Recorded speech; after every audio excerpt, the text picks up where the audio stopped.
प्रेम से बोली संतोषी माता की जय। प्रिय भक्तगणों, आज शुक्रवार के दिन आप सुनिए संतोषी माता की व्रत कथा। एक बार की बात है, एक बुढ़िया थी। उसके 7 बेटे थे। 6 बेटे कमाने वाले थे और एक बेटा निकम्मा था। बुढ़िया 6 बेटों की रसोई बनाती, उन्हें भोजन कराती और उनके भोजन से जो भी जूठन बचता, उस बची हुई जूठन से वह 7वें बेटे को भोजन कराती। एक दिन वह अपनी पत्नी से बोला कि देखो, मेरी माँ को मुझ पर कितना प्रेम है। तब वह बोली कि क्यों नहीं, सबका जूठा जो तुम्हें खिलाती है। तब वह बोला कि ऐसा नहीं हो सकता, मैं जब तक अपनी आंखों से नहीं देख लूं मान ही नहीं सकता। तब बहू हंसकर बोली, देख लोगे तब तो मानोगे ना। कुछ दिनों के बाद त्योहार आया और घर में 7 प्रकार के भोजन और चूरमे के लड्डू बने। वह लड़का जांचने के लिए सिर दुखने का बहाना करके पतला सा कपड़ा ओढ़कर रसोई घर में सो गया। वह कपड़े में से सब देखता रहा। 6 भाई भोजन करने आए। उसने देखा कि माँ ने उनके लिए सुंदर सुंदर आसन बिछाए और अनेक प्रकार की रसोई परोसी और आग्रह करके उन्हें जिमाया। वह देखता ही रहा। 6 भोजन करके उठ गए। तब माँ ने उनकी झूठी थालियों में से लड्डुओं के टुकड़े उठाकर एक लड्डू बनाया। जूठन साफ करके बुढ़िया माँ ने उसे पुकारा कि बेटा, 6 भाई भोजन करके चले गए हैं, अब तू ही बाकी है, उठ, तू कब खाएगा। वह कहने लगा कि माँ, मुझे भोजन नहीं करना, अब मैं परदेश जा रहा हूँ। तब माँ ने कहा, कल जाए उसकी जगह आज ही चला जा। वह बोला कि हाँ हाँ, मैं आज ही जा रहा हूँ। ऐसा कहकर वह घर से निकल गया। चलते समय उसे उसकी पत्नी की याद आई। वह गौशाला में कंडे यानी कि उपले थाप रही थी। वह वहां पर गया और कहने लगा कि हम जावे परदेश, आवेंगे कुछ काल में, तुम रहियो संतोष से अपना धर्म पाल के। तब उसकी पत्नी बोली कि जाओ पिया आनंद से, हमारी सोच हटाए, राम भरोसे हम रहे, ईश्वर तुम्हें सहाय। 2 निशानी आपनी देख धरू मैं धीर, सुधी मति हमारी बिसरियो, राखियो मन गंभीर। तब वह लड़का बोला कि मेरे पास तो कुछ भी नहीं है, यह अंगूठी ले लो और अपनी कुछ निशानी मुझे दे दो। तब वह बोली कि मेरे पास क्या है, यह गोबर भरा हुआ हाथ है। ऐसा कहकर उसने उसकी पीठ पर गोबर के हाथ की थाप मार दी। वह चल दिया और चलते चलते दूर देश में जा पहुंचा। वहां पर जाकर उसने एक साहूकार की दुकान देखी। वह उस साहूकार के पास जाकर कहने लगा कि भाई, मुझे नौकरी पर रख लो। साहूकार को जरूरत थी और वह बोला कि ठीक है, तुम यहाँ पर काम कर लो। तब लड़के ने पूछा कि मुझे तनख्वाह क्या दोगे। तब साहूकार ने कहा कि यह तो काम देख कर तय करेंगे, यदि तुम्हारा काम अच्छा हुआ तो तनख्वाह अच्छी मिलेगी। फिर वह लड़का बिना कुछ कहे काम करने लग गया और वह प्रतिदिन ही सुबह 7 बजे से लेकर रात में 10 बजे तक नौकरी करने लगा। कुछ दिनों में ही दुकान का सारा लेन देन, हिसाब किताब और ग्राहकों को माल बेचने का सारा कार्य वह लड़का देखने लगा। साहूकार के 7-8 नौकर थे। वे सब के सब चक्कर खाने लगे कि यह तो बहुत होशियार है। सेठ ने भी उसका काम देखा, उसे बहुत पसंद आया और 3 महीने में ही सेठ ने उस लड़के को आधे मुनाफे का हिस्सेदार बना लिया। कुछ ही वर्षों में वह लड़का नामी सेठ बन गया और उसका मालिक सारा कारोबार उस पर छोड़कर चला गया। इधर उसकी पत्नी को सास और ससुर दुख देने लगे। सारी गृहस्थी का कामकाज उससे कराते और फिर जंगल से लकड़ी लाने के लिए उसे जंगल में भेजते। इसी बीच घर के आटे में से जो भी भूसी निकलती, उसकी रोटी बनाकर उसको खाने के लिए दी जाती और फूटे हुए नारियल की नारेली में पानी पीने को देते। एक दिन वह लकड़ी लेने के लिए जंगल में जा रही थी। रास्ते में उसने देखा कि बहुत सी स्त्रियां व्रत कर रही है। तब वह वहां पर खड़ी होकर व्रत कथा सुनने लगी और उसने उन महिलाओं से पूछा कि बहनों, तुम किस देवी या किस देवता की व्रत और पूजन कर रही हो और इसको करने से क्या फल मिलता है, मुझे यह सब कहो। यदि तुम इस व्रत का विधान मुझे समझा दोगी तो मैं बड़ा एहसान मानूंगी। तब उनमें से एक स्त्री बोली कि बहन सुनो, हम सब संतोषी माता का व्रत कर रही हैं। इसको करने से निर्धनता और दरिद्रता का नाश होता है और जो कुछ मनुष्य की कामना होती है माँ संतोषी सब कुछ पूरी कर देती है। तब उसने उन महिलाओं से व्रत की विधि और इसके महत्व के बारे में पूछा। महिलाओं ने उसे सब कुछ विस्तार पूर्वक बताया। तब वह स्त्री बोली कि ऐसा करना, 1.25 आने का गुड़ और चना लेना, इच्छा हो तो 5.25 आने का लेना या फिर 1.25 का भी अपने हिसाब से ले लेना। बिना परेशानी और श्रद्धा से प्रेम से जितना भी बन पड़े उतना सवाया लेना। प्रत्येक शुक्रवार को निराहार रहकर कथा सुनना। बीच में किसी भी शुक्रवार को नहीं छोड़ना। लगातार ही इस नियम का पालन करना। यदि कोई कथा सुनने वाला नहीं मिले तो घी का दीपक जलाकर उसके आगे या फिर जल के पात्र को अपने सामने रखकर कथा कहना। जब तक कार्य सिद्ध नहीं हो तब तक इसी नियम का पालन करना और जब तुम्हारा कार्य सिद्ध हो जाए तब इस व्रत का उद्यापन करना। यदि किसी के ग्रह खोटे भी हो तो भी माता रानी वर्ष भर में ही कार्य सिद्ध कर देती है। फल सिद्ध नहीं होने पर उद्यापन बीच में नहीं करना चाहिए। उद्यापन में 2.5 सेर आटे का खाजा तथा इसी परिणाम से खीर तथा चने का साग भी लेना चाहिए। 8 लड़कों को भोजन कराना चाहिए। जहाँ तक हो सके देवर जेठ या बंधु भाइयों के लड़के लेने चाहिए। यदि नहीं मिले तो रिश्तेदार या फिर पास पड़ोस के लड़कों को बुलाना चाहिए। उन्हें भोजन कराकर अपनी सामर्थ्य के अनुसार दक्षिणा देनी चाहिए। ऐसा करके माता रानी का नियम पूरा करना चाहिए। उस दिन घर में खटाई नहीं खानी चाहिए। यह सुनकर बुढ़िया के लड़के की बहू उधर से चल दी। रास्ते में उसने लकड़ी के बोझ को बेच दिया और उन पैसों से जो भी गुड़ और चना मिला वो ले लिया और माता के व्रत की तैयारी करके आगे की ओर चली।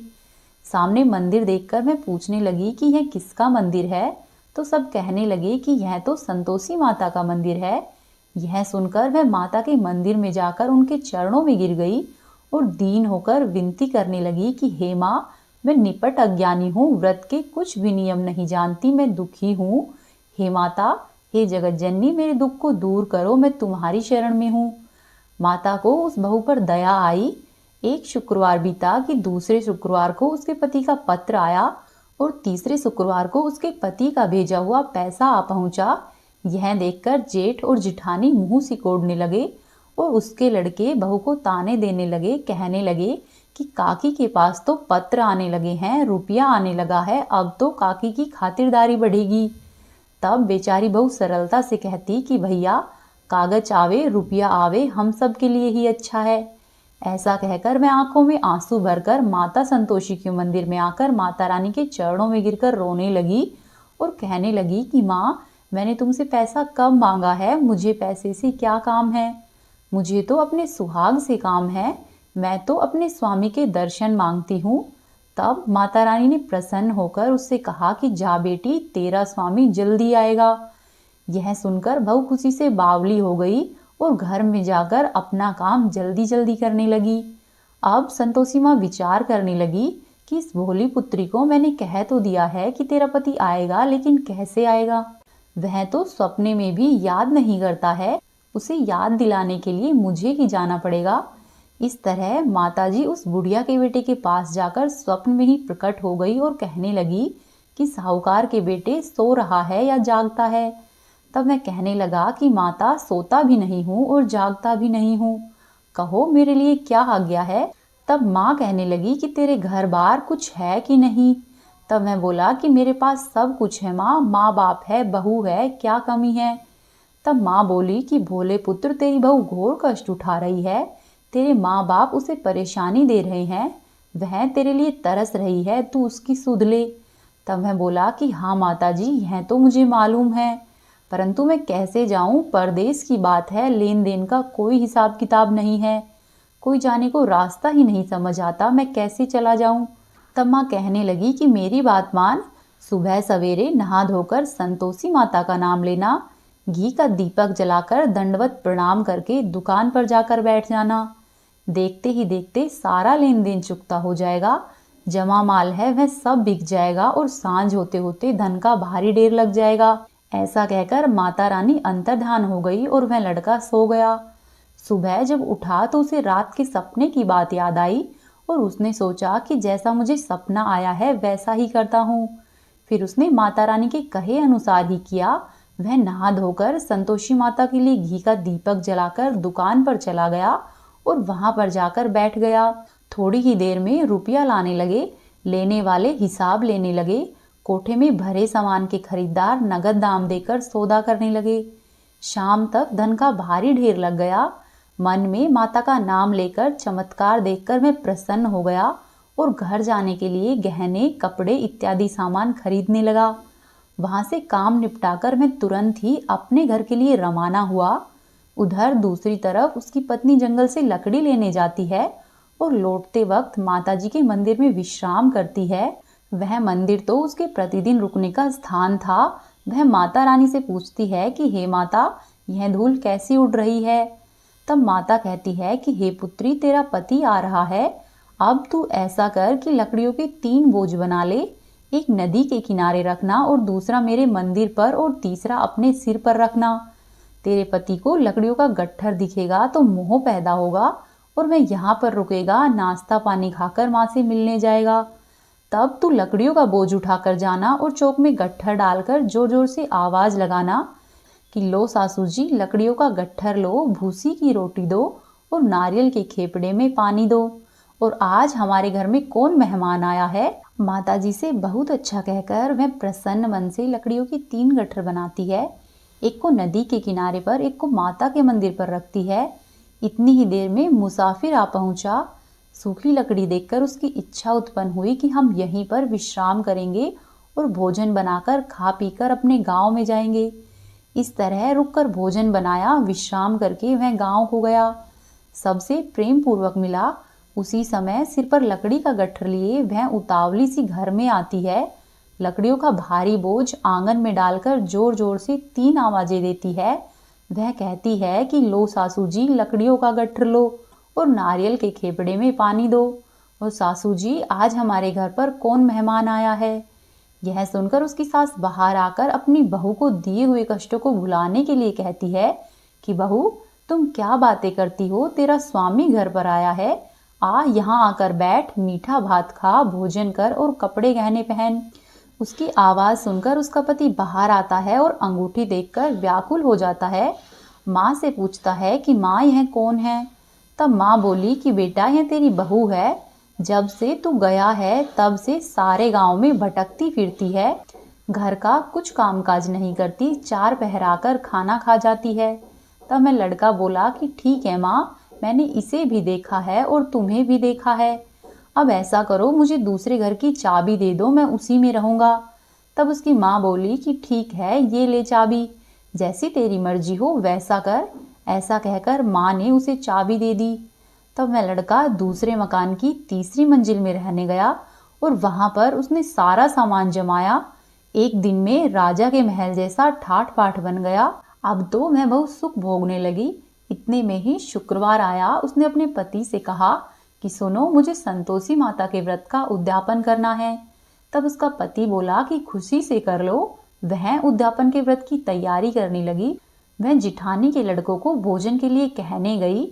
लड़कों ने हामी भर दी, परंतु पीछे से जिठानी ने अपने बच्चों को सिखाया कि देखो, भोजन के समय खटाई जरूर मांगना। ऐसा करने से उसके व्रत का उद्यापन पूरा नहीं होगा। फिर जब लड़के जीमने आए तो उन्होंने भरपेट खाना खाया, परंतु खाना खाने के बाद कहने लगे कि हमें तो खटाई दो, खीर का खाना हमको नहीं भाता है। यह देखकर हमें अरुचि होती है। तब मैं कहने लगी कि भाई, खटाई किसी को नहीं दी जाएगी, यह तो संतोषी माता का प्रसाद है। तब लड़के उठकर खड़े हो गए और बोले कि लाओ, हमें पैसे दो।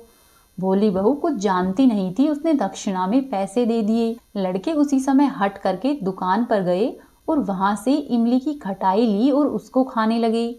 यह देखकर बहू पर माताजी का कोप हो गया। राजा के दूत उसके पति को पकड़कर ले गए। जेठ और जेठानी उसको ताने मारने लगे, कहने लगे कि लूट लूट कर धन इकट्ठा करके लाया है, अब सब मालूम पड़ जाएगा जब जेल की हवा खाएगा। बहू से ये सब कुछ सहन नहीं हुआ। वह रोती हुई माताजी के मंदिर में गई और कहने लगी, हे माता, ये तुमने क्या किया, हंसाकर अब अपने भक्तों को रुलाने लगी हो। तब माता रानी बोली कि बेटी, तूने उद्यापन करके मेरे व्रत को भंग किया है। तब मैं कहने लगी कि माता, मैंने अपराध किया है, मैंने तो भूल से लड़कों को पैसे दे दिए थे और उन्होंने उसी वजह से व्रत को तोड़ा है। मुझे क्षमा कर दो, मैं फिर से तुम्हारा उद्यापन करूंगी। तब माँ बोली कि ठीक है पुत्री, अब फिर से ऐसी भूल मत करना। तब वह कहती है कि ठीक है माँ, अब भूल नहीं होगी, अब आप जैसे बताओगी वैसा ही होगा। तब माँ बोली कि जा पुत्री, तेरा पति तुझे रास्ते में आता हुआ मिलेगा। फिर वह मंदिर से निकल गई और रास्ते में उसे उसका पति आता हुआ मिला। तब वह पूछने लगी कि आप कहाँ गए थे। तब उसका पति कहने लगा कि मैंने जो इतना धन कमाया है, राजा ने उसका टैक्स मांगा था, मैं वहीं भरने गया था।